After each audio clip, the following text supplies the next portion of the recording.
De la divination des démons par saint Augustin. Chapitre 1er. À quelle occasion fut écrit ce traité? Ce que Dieu permet n'est pas pour cela toujours selon la loi. Chapitre 2. Dieu a permis, comme tout-puissant, ce qu'il désapprouvait comme infiniment juste. Livres pontificaux qui réglaient les cérémonies profanes, résumés et énoncés. Chapitre 3. La divination des démons s'explique par trois causes. Chapitre 4. Bien que les démons fassent certaines choses étonnantes, il faut les mépriser. Chapitre 5. D'où vient que les démons annoncent l'avenir? Chapitre 6. Que le plus souvent les démons sont trompés et trompeurs. Chapitre 7. Pourquoi les démons tantôt se taisent sur leur propre malheur et tantôt les publient? Chapitre 8. Les démons ont pu faire quelques prédictions vraies, d'après leur connaissance des oracles des prophètes, mais ils n'ont jamais osé rien dire contre le vrai Dieu. Chapitre 9. Les prophètes ont prédit que le culte des démons disparaîtra pour faire place au culte d'un seul Dieu. Chapitre 10. Les tristes restes des païens vantent en vain leur science et leur sagesse. De la divination des démons. Dieu permet que les démons devinent et qu'il leur soit rendu un certain culte, mais il ne suit pas de là que ces divinations et ce culte soient dans l'ordre. D'où viennent les divinations des démons? Pourquoi elles sont quelquefois vraies et pourquoi elles sont fausses la plupart du temps? Chapitre 1er. À quelle occasion fut écrit ce traité? Ce que Dieu permet n'est pas pour cela toujours selon la loi. Un matin, pendant nos 5 jours d'octave, entre 406 et 411, un certain nombre de nos frères laïcs se trouvaient chez moi réunis au lieu habituel de nos séances, quand la conversation tomba sur notre sainte religion, comparée à cette science si présomptueuse des païens qu'on nous présente comme étonnante et vraiment sérieuse. J'ai cru devoir rédiger par écrit et même compléter les souvenirs que cette conversation m'a laissés.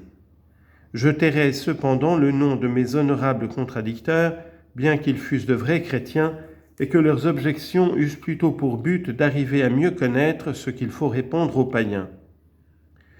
On traitait donc de la divination des démons, et l'on prétendait que je ne sais quel individu avait prédit la destruction du temple de Sérapis, qui réellement eut lieu dans la ville d'Alexandrie.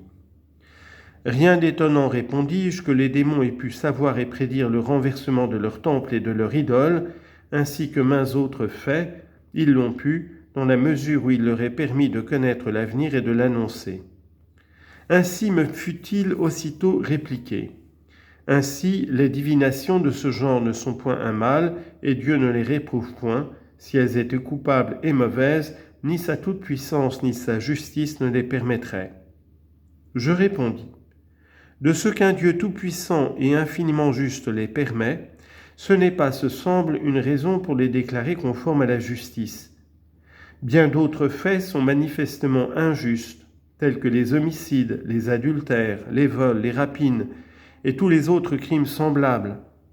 Bien que certainement ils déplaisent à ce Dieu juste au seul titre de leur injustice, il n'en arrive pas moins avec sa permission par un décret infaillible de sa haute sagesse qui certes ne leur garantit point l'impunité, mais au contraire prononce la damnation de ceux dont le crime offense sa souveraine justice. Une objection m'attendait. La toute-puissance et la justice de Dieu sont hors de doute, mais ces sortes de péchés sont purement humains, puisqu'ils ne s'attaquent qu'à la société humaine. Dieu n'y attache donc pas d'importance au moment où ils se commettent, et c'est pour cela qu'ils peuvent être commis, car évidemment ils seraient impossibles sans la tolérance du Tout-Puissant. Quant à ces faits, au contraire, qui blesseraient directement la religion même, on ne croira jamais que Dieu les méprise. Par suite, ils ne peuvent arriver si Dieu ne les approuve, et l'on ne peut les regarder comme mauvais. À cette difficulté, j'ai répondu, dites plutôt qu'il les désapprouve aujourd'hui, puisque nous voyons tomber temples et idoles et que les sacrifices qui ont lieu aujourd'hui sont punis aussitôt. En effet, comme vous prétendez qu'autrefois il leur a fallu l'approbation de Dieu pour pouvoir se produire, et que par la suite ils sont légitimes puisque la souveraine justice les agrée, ainsi peut-on dire que, s'il ne lui déplaisait pas, il n'aurait pas subi cette proscription, cette abolition, ce châtiment. Ainsi, enfin supposez quelquefois, ils étaient irrépréhensibles par la raison qu'ils plaisaient au Dieu souverainement juste, avouez que maintenant ils seraient coupables, puisque Dieu, ordonnant ou permettant qu'on les abolisse, c'est une preuve qu'il lui déplaise.